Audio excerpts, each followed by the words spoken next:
The Simple Truth, rising up to explore the difficult topics of real life.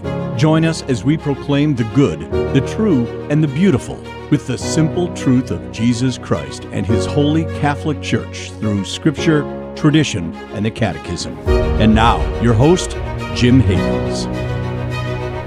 Happy Easter, Alleluia. Great to be back with you on The Simple Truth. We consecrate everything to the Sacred Heart of Jesus through the Immaculate Heart of Mary and the pure, strong heart of St. Joseph.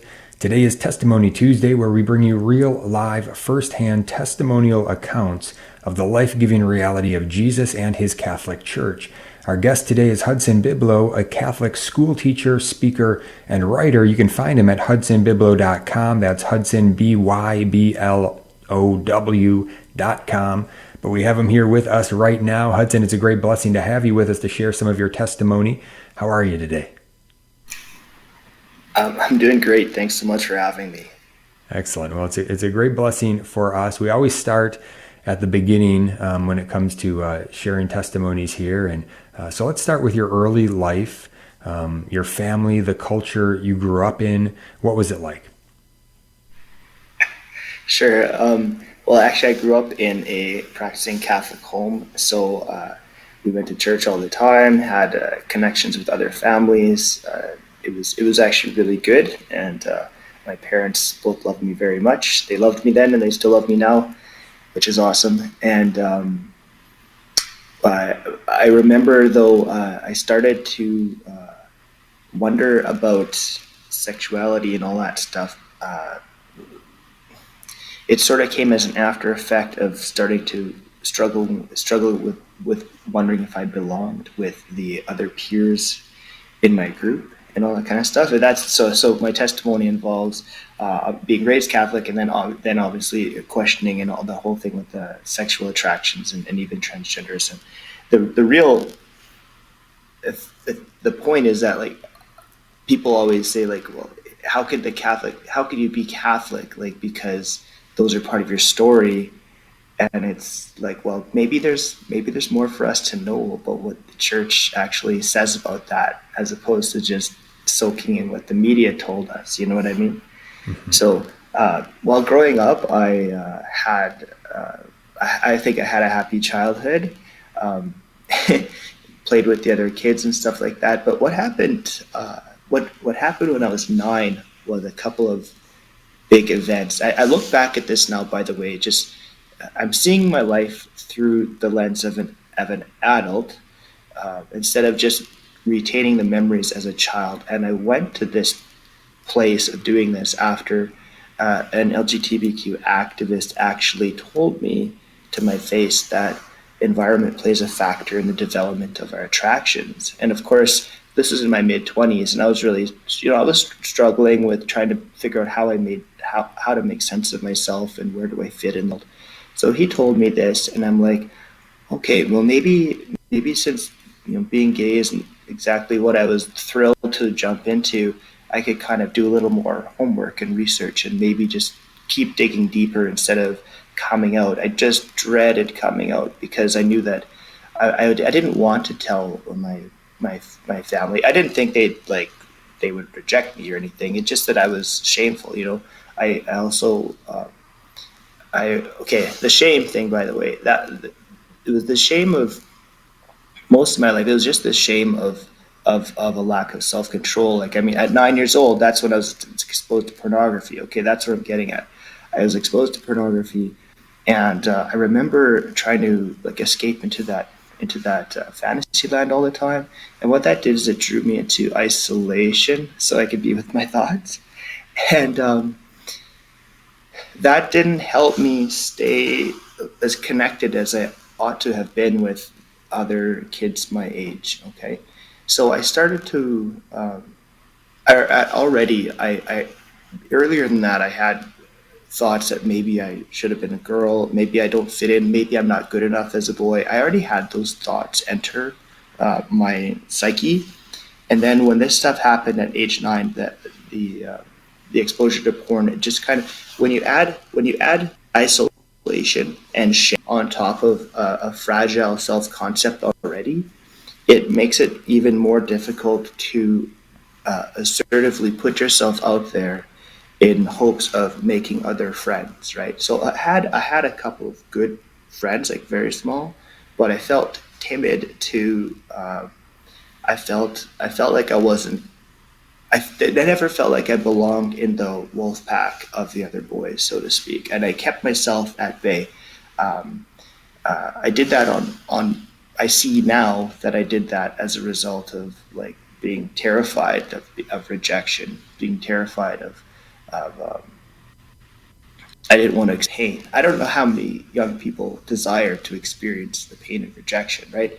But but if we stay in that fear and anxiety, we never move past it, right? So all of these things were swirling about in my heart. Do I belong? Some of my earliest memories were thinking I was a girl, um, and then of course that longing, because there was a chasm I perceived between me and belonging with the other boys my age. That chasm kept widening as time went on, and I felt like I belonged with them less and less. But the thing is, the desire to belong to that, it never went away. The desire to belong is really so much at the center of the story. And over time, so now you enter into your teens, and you wonder. I remember thinking maybe I belong. This is preteen yet. Maybe I belong as a boyfriend to these other boys because I didn't feel like I belonged as one of them. And this is true even though I went to the birthday parties and I hung out with them from time to time. So this interior sense of belonging and thinking I wasn't good enough to level up, that sort of ruled that.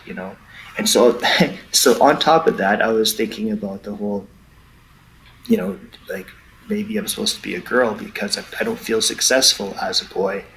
And uh and when you're thinking like that, and then some like older ladies are like, oh, you should be a girl, you have such nice eyelashes, like things like that don't exactly help a person like come to some settlement in their sense of self, right? So I mean, this as a kid, I mean, every kid has enough things on their plate to think about, like why uh, those types of things didn't help. Those types of questions didn't help, right? Mm-hmm. It also didn't help that by age 11, so I was 2 years into pornography already. This is like on paper because there was no online. And I remember, you know how it works. It's like you need to get the same high. You need something more or something different. And I was so bored of the porn I was using, which, by the way, was like from the department store flyers. So if your listeners are out there and you're like that stuff's in your house, okay? That stuff is in your house already, and so your little boy might be seeing that with different eyes than you. Be aware of that. But I remember looking at like the lingerie ad and stuff, and thinking to myself, well, like I'm not. This doesn't do it for me anymore. So clearly, I must be gay. And actually, it was the first time I ever said it out loud to myself, "I'm gay." And I don't think I even fully understood what it meant. But there it was the first time. Mm-hmm. And so I just I just went through these questions, and I just kind of kept living a normal life, as normal as any kid's life can be when they're asking all sorts of questions. And then, in order to find validation, so that's another negative behavioral pattern. To find validation, I found out that I had developed, let's say, like in a way to mask the pain, I became a little more eccentric and sociable, and as a way to, try to make friends, and it also hurt less when people saw you as like really fun and stuff like that. And so I I eventually worked my way into becoming sexually active with girls, and this kind of was like a way of self-medicating. And that was I mean, it was obviously not good, but what that led the way was for I'd say a continuation of the addictive behaviors of trying to pursue a sexual release. So when internet pornography kind of when I was exposed to that around like whatever 1999 or something like that, 2000, 1998. And are these high What school? might already exist. Hudson, are these your high school years at this point? Yeah, Okay. yeah, just around there. So thanks. And so after being exposed to internet pornography, my already crazy patterns of behavior, where I was pursuing sexual release, they launched into insane overdrive, right? And the problem is that I worked with certain groups of people in those ages where instead of, me being just ashamed in the dark, I suddenly was getting like high fives because I was sexually active and, locker room talk, right? You guys would talk about stuff like that. And I hurt a lot of people on the way, but the point is, suddenly I had people validating me in a sense, and I was like, this is something that I never really felt before, and I was addicted to that because it felt so good for someone to say that I was good at something. You know what I mean? It was very sad. Yes. Yeah, we are on holy ground here with Hudson Byblow, sharing some of his story today, and we're going to find out when we get back more about what was going on in Hudson's life from there. But I'm going to ask a clarifying question just to start things off when we get back about that early formation, the formation of Jesus and his Catholic Church versus the formation of the world. And then we're going to hear more from Hudson to continue on past high school, what happened from there. We'll be right back on The Simple Truth. Stay tuned.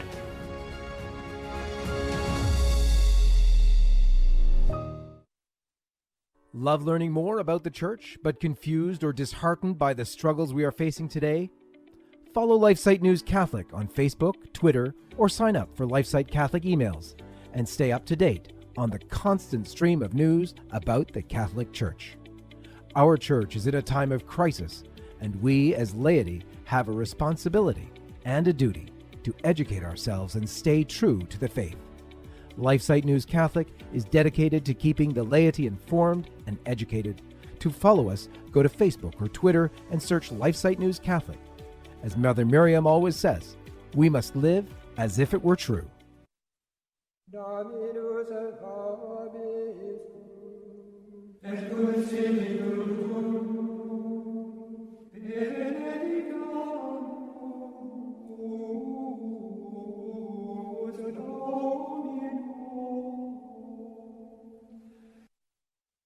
This is Rick Paolini and Father Jacek Mazer. Join us every Sunday morning. We'll be delving into the diary of St. Maria Faustina and discussing the topics important in your life. Whether you're wrestling with willpower or praying for patience, God uses the diary to speak to your struggles. So tune in for Divine Mercy in My Soul every Sunday morning at 11. And catch the encore presentation every Tuesday evening at 8. Jezu ufam Tobie. Jesus, I trust in you.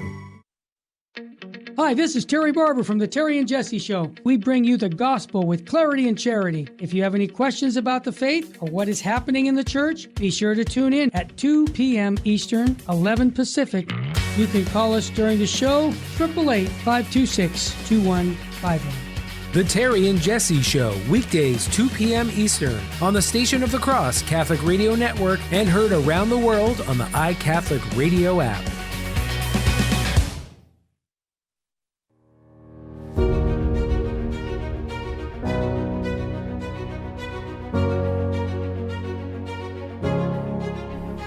Welcome back to The Simple Truth. Jim Havens here. It is Testimony Tuesday, and our guest today is Hudson Byblow, a Catholic school teacher, speaker, and author. You can find him at hudsonbyblow.com. That's hudsonbyblow.com.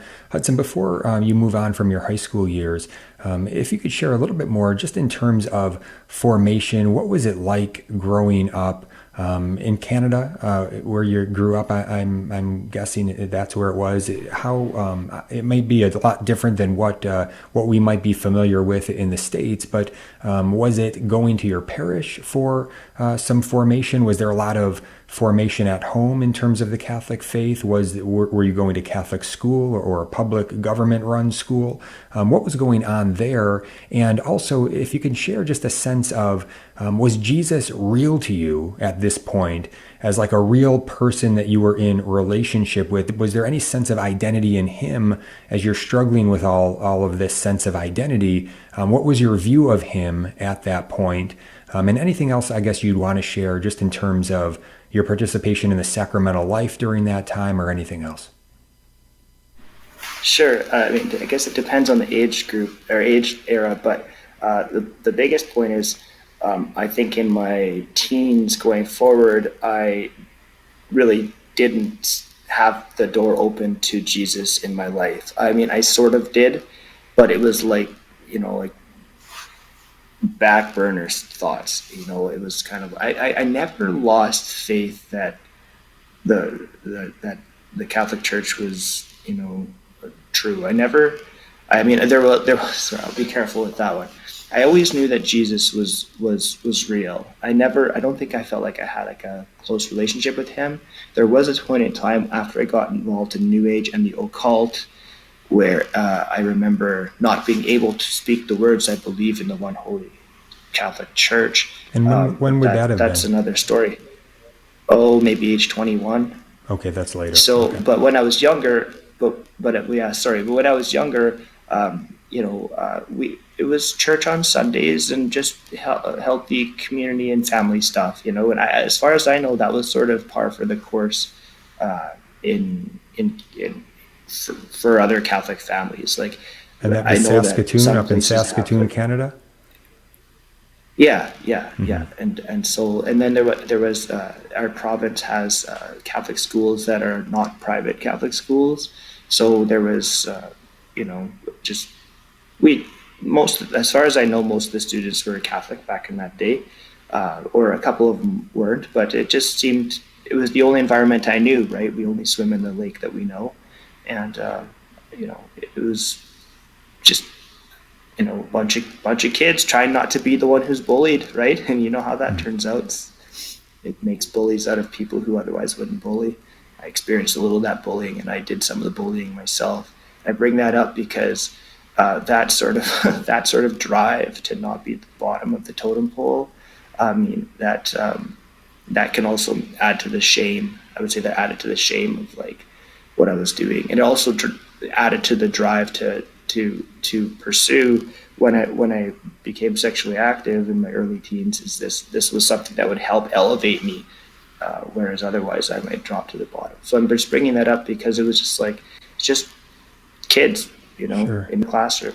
So you were in Catholic schools this whole time, and during this time, so I've worked in Catholic schools a little bit, and so I would remember in my work in Catholic schools, there would be frequent confession where you'd gather the kids, and frequent masses too. So you'd gather the kids and everybody would go to mass, and then it would be confession day. Everybody would go to confession, at least everybody who wanted to, right? And so what was going on for you during those times? I mean, did you have this sense that what you were doing, these were mortal sins, and that you were struggling with that, and you were going to confession and repenting of that and trying to begin again and receiving the Eucharist in a state of grace? Was there any sense of understanding of all of that at that time and entering into that sort of battle?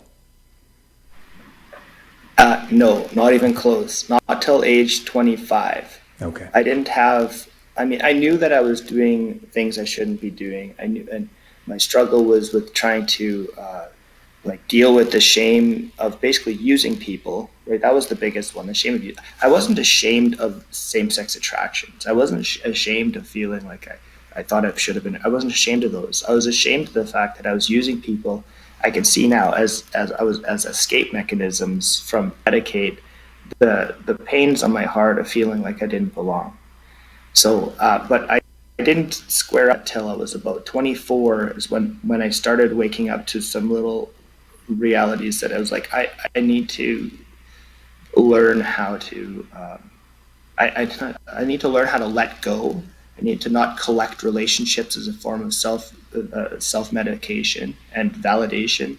and I need to understand that these were not good situations, and that I need the Lord's forgiveness. I need the sacraments, and part of this. So this really was accelerated when I was all the way when I was 27, and this is when I moved way up north for my very first teaching gig, and I like in this tiny little town, like you really could just go to church or not and do nothing. So I went to church again, but this is where the life-changing instant happened in this little town. I met Catholics who radiated a peace that I craved. Now, my life from my teens to my adulthood, I was nowhere near peace, but these people had peace, and just how it radiated from I desired more than anything, because I was tired of running. I was hurting, I was trying to make sense of myself. I couldn't outrun truth, the truths of what God was writing onto my heart I had to change. I knew I had to change my ways, because it just wasn't, the hookup culture is not a way to live. And but this happened in this small town, and the priest up there at the time. So I'm in church. I went to church, and he from the pulpit suggested that there's just more for us to learn about homosexuality, and that was like a window of hope, right? Because I didn't want to be the gay kid, and people get mad at me for that and whatever. It's just my story, right? But I should share two other things real quick. Is that in my mid-teens, I was molested by a man, and I had a physiological reaction, thinking, "Oh my God, I'm gay. This is what it means," and I didn't know how else to interpret that, right? And I was scared. Well, what did I didn't know how to interpret that. But then I also moved from regular porn into same-sex male porn, partially out of curiosity, and then partially out of riveted in disgust as I'm watching this stuff, wondering why am I watching this? Kind of like, why do I want to watch a trip off a cliff in slow motion? It's like you can't look away, but you want to look away. And I'm asking myself, I remember also thinking to myself, well, if I look at it, and then this is before Father mentioned that, it's like, if I look at this stuff and I like it, then I'll at least know, I'll have some finality, I'll understand that gay is who I am, because I'll just know, right? So I looked at it and I couldn't look away, and then I was like, oh no, I don't want this. I don't want these attractions. I don't want this. So anyway, so I came out to myself I believe I came out to myself after the molestation, and then I also came out to myself when I just thought I couldn't run anymore. And the last time was probably age 27. But that was just like a couple of weeks before the priest mentioned that there's more for us to know. And that was also just a tiny bit before that LGBTQ activists told me in a personal conversation that environment plays a factor in the development of our attractions. And that's when I began to look at environment. I focused on the neurological environment between my ears. And I thought about that because of learning about neuroplasticity, the plasticity of the brain, which is something that is talked about in educational circles. So like our brains mold in the ways that we use them. And I was thinking, well, all the porn that I've looked at, I'm sure I've molded my brain in ways, that's for sure. All the desires that I fed, all the vices that I fed made me thirst for those vices even more. And I have that adage. It's like, there's two wolves fighting it out in your heart, your soul, or your brain, and which is the wolf that wins? And the wolf that wins is the wolf that you feed. And I'm like, oh my gosh, like I am involved in how I turn out, and it made me realize that I couldn't pretend that I was just, a victim of circumstance. And I don't pretend to be some victim. I acknowledge that my decisions made a difference. They weren't of zero effect in terms of the fostering of particular appetites for me. Now, that's not to say that I chose my attractions and that people choose their attractions. That's not what it's about. But it's saying that, like, I would think I was deluding myself, believing that the whole world was at fault for how I turned out.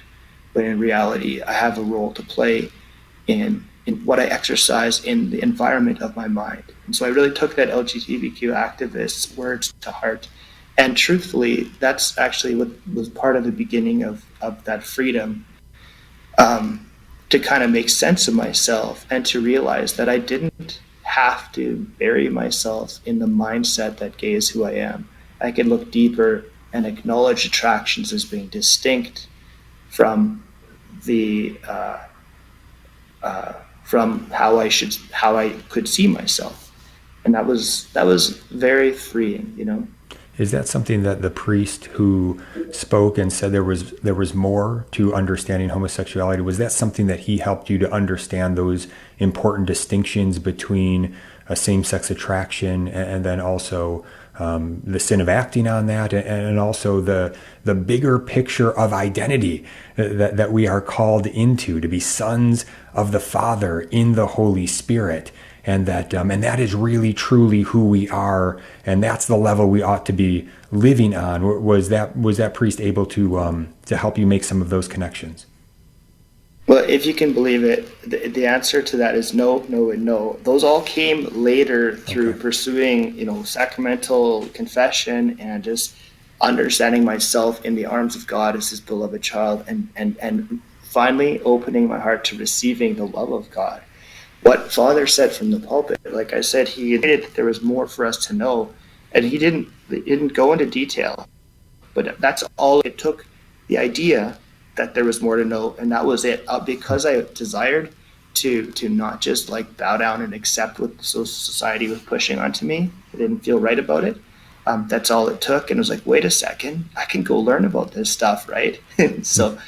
As I did continue to learn about it, I was like, I found all sorts of angles from all topics. I think I read everything that there was on the internet at that. It's just kidding.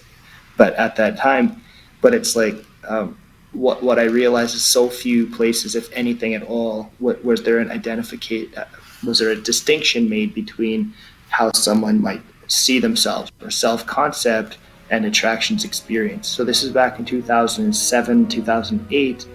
And people weren't talking about back then, but I realized like this was one of the first massive distinctions that gave me the peace to know that, sure, I can be honest with myself about experiencing attractions or inclinations, but I don't have to make that who I am. So if someone doesn't want to make that who they are, they don't have to. You know what I mean?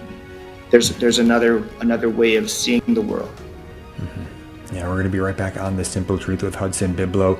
Very blessed to have him sharing some of his testimony today. We're gonna hear God glorified a bit more when we get back. We're gonna connect those dots and find out what happened when Hudson did find his way back to that confessional, to lay himself out, lay all the sins out, and surrender himself into the arms of Jesus. We'll be right back. Stay tuned. The future of the family is grim. As Our Lady of Fatima said, the final battle will be for the family. It truly seems as though we're in the heat of this final battle, and we need your help. Our mission at LifeSite News is to educate and activate readers with the information they need to defend life and the family and restore Christian culture. We are currently the most popular pro-life website on the internet, with over 40 million unique users every year. And we've been experiencing an even bigger reach than ever this year. But we need your help to reach more of the 7.7 billion people on Earth if we are to truly succeed in changing the culture. Please consider donating to help our mission of promoting the culture of life and fearless defenders of the faith like Mother Miriam. Visit give.lifesite.news.com to give today. Thank you for your support. Join us here on the Station of the Cross for the Liturgy of the Hours at 5 a.m., 3 p.m., and 9:30 p.m. Eastern, with the Office of Readings read at 3 o'clock. In the Gospel of St. Matthew, chapter 18, verse 20, Jesus tells us, "Where 2 or 3 are gathered together in my name, there am I in the midst of them. The Liturgy of the Hours is also known as the Divine Office and is the daily prayer of the Church. So you know you'll be uniting your prayer with priests, religious, and laity throughout the world. It's comprised of small reflections, readings from sacred scripture, and writings from saints and theologians. To learn more about the Liturgy of the Hours, visit thestationofthecross.com. That's thestationofthecross.com. Pray with us each day at 5 a.m., 3 p.m., and 9:30 p.m. Eastern, right here on the Station of the Cross Catholic Radio Network.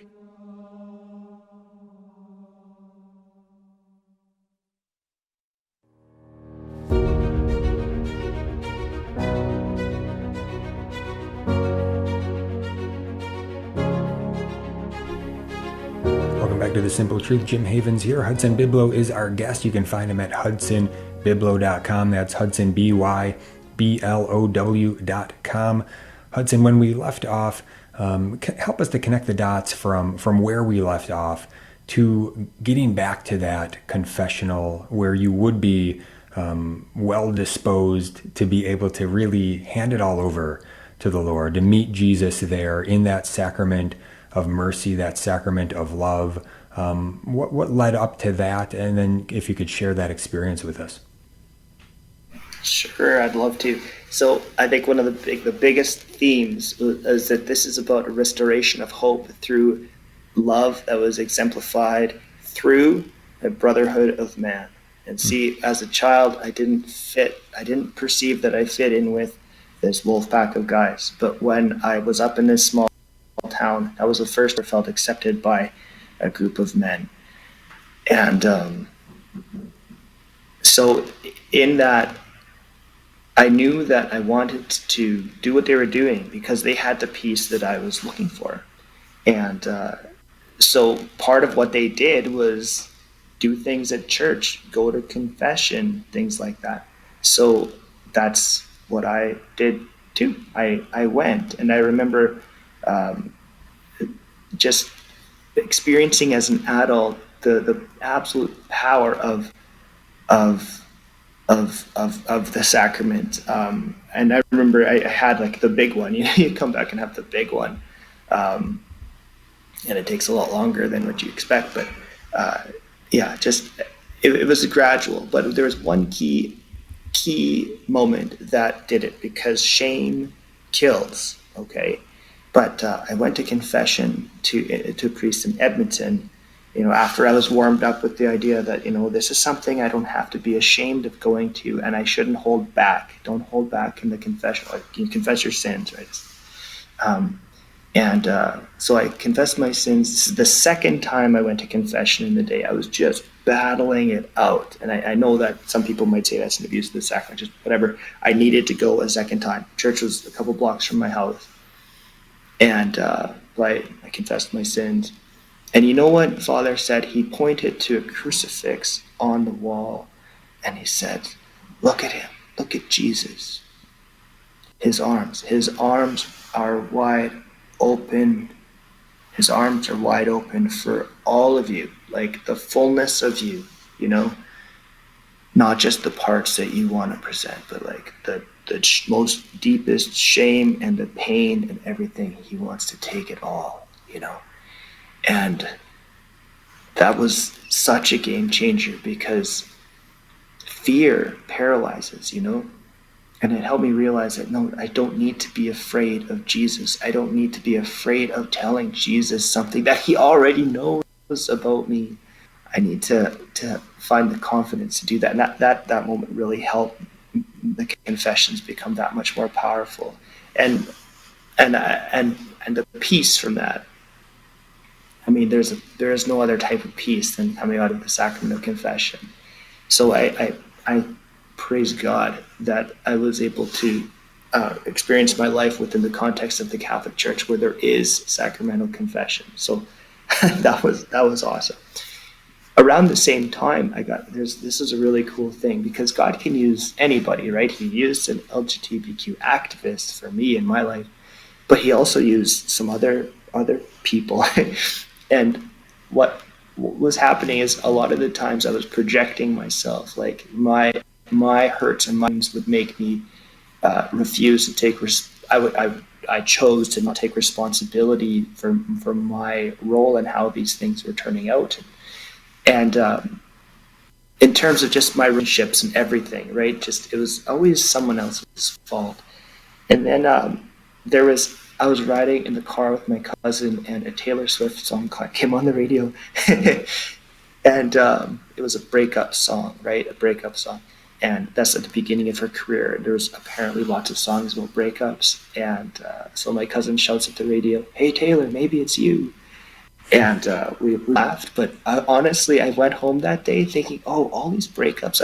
I'm dating girl after girl after girl after girl in the pursuit of the sexual high. But I'm dating all these girls one at a time. And it was like, Hudson, like, maybe you can't keep a relationship because it's you. And I was like, no. But yeah, and then that really was one of the first times I ever looked at myself and said, okay, maybe it is something with me that I need to look at to address. Maybe it's not all the fault of these girls that I can't keep a relationship. I mean, it seems so obvious now, right? But when you're in the thick of things and you're wounded and you're basically in a cycle of self-medication, it's hard to see those things, right? Because it hurts too much to see them. But God, through his grace on me, through Taylor Swift, who would have expected that, hey? And another thing that happened right after that, right around there, was Facebook was kind of new, or for me, around 2007, 8 or whatever. It was in that neighborhood. And someone mentioned, hey, tick, tick, tick, in chat, or there wasn't even chat, they messaged me somehow, maybe on my wall or privately or something like that. All your friends are women. And I looked at it after. I'm like, well, first I thought, of course, I'm a ladies' man, haha. I looked, and sure enough, most of the friends were women. In fact, the only guys, except for a couple guys, were guys from before the date of when I got molested by that man. And that's when I realized, whoa, like, that's not okay. Like, I haven't been able to make healthy relationships really with men for a long time. And I even knew that wasn't okay. I knew that was something to raise an eyebrow about. So it kind of got me wondering, like, why is that? And I started to begin to address the shame and the fear, and I looked at, like, the dynamics of why did I push men away? Why did I prefer the company of females? How deep was the wound from being molested? How deep was the wound of shame from feeling I didn't belong when I was little? All that kind of stuff. So it got me thinking, right? And then a third thing that happened was I was at some church event, and you know how some people just throw hugs around? Okay, well, they hugged me and I hugged them back, no problem. But the truth is, in my heart, this was like a guy, I didn't know how to hug him back. I felt so awkward. And then I remember thinking, like, okay, I'd hug my dad and my brother lots, right? But, like, I should not be so terrified of hugging a man. And yeah, there was like a little bit of terror. I don't know if I was scared that I'd be attracted to them, or I was scared that I might have a sexual response. I don't know what it was. I mean, I can see it now. It's because I had pushed men away, and I was fearful. I was fearful. Actually, this I don't know if I've ever shared this before, but the fearfulness of men, of closeness with men, even though I desired holy intimate friendship, the fearfulness of that was really big. I met one woman, and she wanted to go with me to the local gay bar in Edmonton. And I remember I was like, we didn't go. This is like, I was maybe 27 or so. We didn't go, but I realized that I was interiorly, I was just like, my heart was pounding. I was like high anxiety. And it's because I realized I did not yet deal with the trauma of being, okay, I'll go there. The trauma of being molested by that man. And I'm not saying that the people at the gay bar were that guy, but I know that guy liked men. And so that painted in my heart that trauma. It took me a long time to get over that and understand that obviously people who experience same-sex attractions are not like that, but that guy was. But anyway, what it did, it pointed me that the company of men, all men, it wasn't just people who might be in a gay bar, but all men, like it terrified me. It terrified me. And that kept me at bay like that. And it wasn't until like very trusting, kind of like as a traumatized person, you walk out of that trauma little bit by little bit. And I had to very carefully develop in healthy relationships where I desired to expand outside of my trauma cage. That was what helped break that barrier, but it took a lot of time. But at the time, back when I was 27, I didn't realize that. I just thought that, I just like being around girls and that's who I am. But there was a lot of moving parts underneath that. Do you know what I'm saying? Mm-hmm. So there was a lot of growth that I needed to do. And I see it now. Like I've studied a lot about trauma and stuff like that, or watched a lot of YouTube videos and stuff. And it's like, I was operating in survival mode. And when something would rattle my cage too much because of unaddressed trauma, I would just go into lockdown, like in my, it was too much to handle, and I wouldn't be okay. But it took Jesus, the love of Jesus, to really guide me through this. But he put me into connection with other men who were pursuing holy lives. And there was something about that didn't terrify me, and it actually made me want to continue to walk with them. Case in point, that group up north, right? That group up north, they were living holy lives, and I'm like, I feel like I can trust this, So I mean, trust issues, all these sorts of things. It took Jesus. Jesus was he's the man. I know it sounds just cliche, right? But it's like, actually, it was Jesus who helped lift me out of that lack of trust cycle where I pushed people away. And it's the freedom of Jesus. Amen. Yeah, share with us a little bit more about that process of healing and strengthening from there, and what took place specifically, I think, surrounding Jesus as far as the Holy Eucharist goes. Jesus who comes to us in the sacrament of the Holy Eucharist. How did he play a role there? What was the role of the Eucharist in your life in bringing healing and strengthening? Oh man, this is so great. Okay, so Courage National, I ended up going to a Courage conference, and that was awesome. Courage, an apostolate for people who desire to live according to the Church's teachings on with regard to same-sex attraction. So pursuing chastity, or at least trying to abstain from non-marital, sexual relations outside of marriage. And so anyway, at this conference, there was all-night adoration, and I go to it, of course, and I'm thinking, okay, I'm going to sit in the back here. Jesus is way up at the front. I will sit at the back because I don't deserve to be close to him. I don't deserve to be known by him or held by him or loved by him. All those kinds of things. And that feeling of not being worthy to be loved, I've learned, is sort of part and parcel with a lot of addictive mindsets. But anyway, there I was, and he was at the front. And then I looked over to the side to a girl across the aisle in another pew. I saw her like radiating some kind of, I don't know, I just saw some beautiful light. And I was like, what? And then it just clicked in my heart immediately. It's like, Jesus is not just up there on the altar. He comes to us. And I remember just being riveted by that. And then in that moment, for the first time in my life, I consciously invited Jesus into my heart. And you know what happened? He just gently filled my whole being with love. It was amazing. And it just came over me. And I actually bundled up my backpack on the pew, and I laid down on the pew.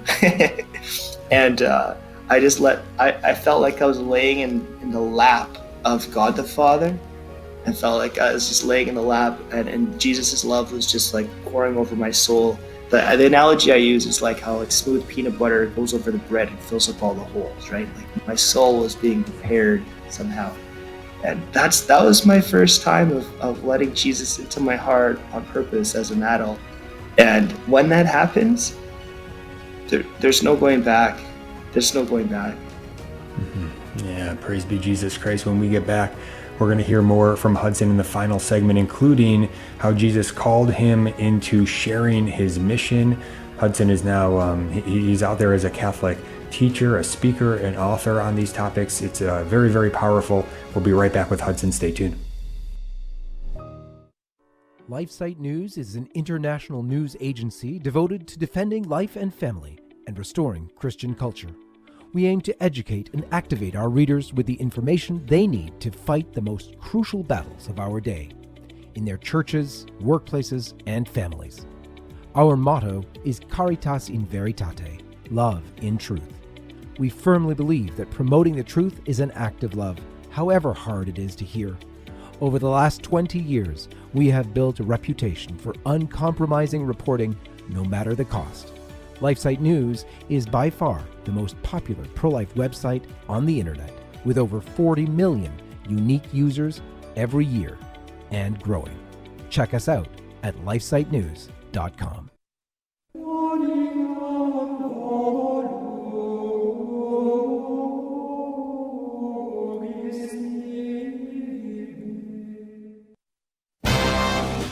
My name is Jesse Romero. I'm a retired Los Angeles cop. I'm a Catholic lay evangelist.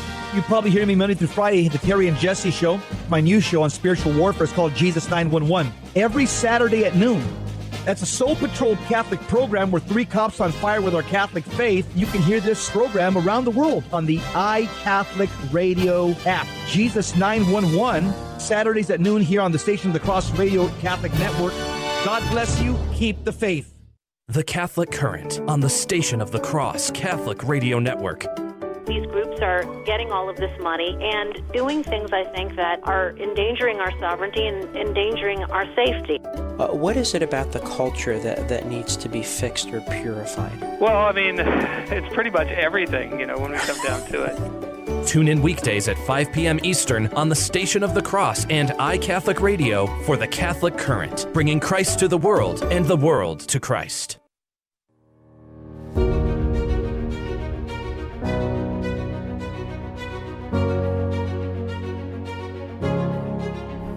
Welcome back to The Simple Truth. Jim Havens here with our guest Hudson Byblow, Catholic school teacher, speaker, and author. You can find him at hudsonbyblow.com. That's Hudson, BYBLOW.com. Hudson, all right, help us to wrap up in this last segment by, we got to get to the missionary aspect of your life, ultimately where you land in this sharing in this joint mission of Jesus and the Holy Spirit, which your apostolic work is very, very fruitful and such a blessing to the church and to the world. But probably a few more dots you might want to connect, if you will, just in terms of leading us into that. Anything else you want to share with us about the healing, the strengthening, the life of Jesus and his Catholic Church that was coming alive in you and strengthening you more and more? Sure. Yeah, I think the biggest thing is that by opening my heart to Jesus, bit by bit, it helped heal the wounds in my heart of feeling that I wasn't good enough. I realized that God's love is for me. I'm not excluded from his love because of whatever my experiences are, and that I will find my ultimate fulfillment in him. And that really, really helped me detach from the idea of thinking that I would find my fulfillment in someone else, right? Which makes for a potentially toxic relationship in any type of relationship. So anyway, it was Jesus that brought that. And then what happened after that is I began to grow with other people in a more healthy way. Okay. And so this brought down isolation, this brought down fear. I was able to step out of my cage of survival mode and was able to learn how to trust again. And it took time. It took lots of time. But one of the things that happened along this journey is that I actually became exposed to the word chastity, which is something I never really knew much about.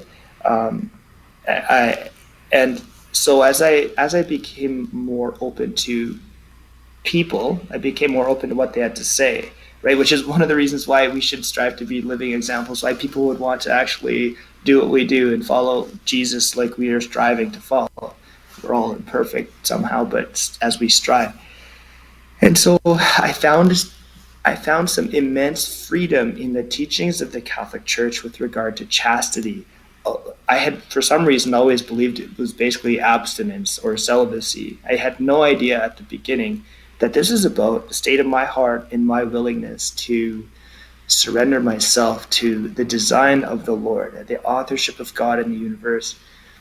And I remember, I saw an old car rotting in a field one day with like trees growing out of it, and I knew that this was back in the day when I was thinking like, I should have been a girl. I wish I was a girl. I wish I was born a girl. I saw that car and I realized, wow, like if nature's going to take over a body made of steel, nature's going to take over a body made of flesh. And I realized I didn't want to fight. I couldn't live a life fighting God. And there came a moment of surrender, right? And so that's what I'm saying, like surrendering to what God has authored into nature has actually been a huge element of peace. And I for me and many other people who shared that with me, the same sort of thing. And part of that whole thing with living chastely is just to say, like, you're not stuck in a vocation of no, not ever, like lots of people want to say. You're God made you this way, you've got the short end of the stick, you lost out, good luck white knuckling your way through life.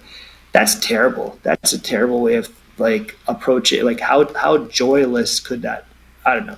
I have no interest in entertaining that type of mindset, because I find way more joy in thinking about how holy vocation for me is not a no, not ever, but it's a no, not yet. And it's a no, not yet because I know that God can do anything. And I'm not talking about God changing attractions here. What I'm talking about is God restoring a desire for holiness, and which he's done. He's restored a desire for holiness and holy relationships. But holy relationships include chastity. That's the thing. I mean, they include lots of things, but chastity can't be excluded from that picture. And part of chastity, like I said, is to align with what God, the author of creation, has designed. In the Catechism, it talks about successful integration, and I know that successful integration. So as I process this is where how I can put the words now. As a successful integration is to acknowledge it. Yeah, regardless of the attractions I experience, I have a physiological complement who is a female, and I am written as a male. So those are both part of it. I can't ignore that. I can't even in mindset embrace that those things aren't a reality lest I reject the teaching authority of the church on matters of what is written into nature. The thing is, some people will say, okay, so you're trying to like live a fake life of trying to, you're going to go get married and you're lying to yourself because it's not who you are.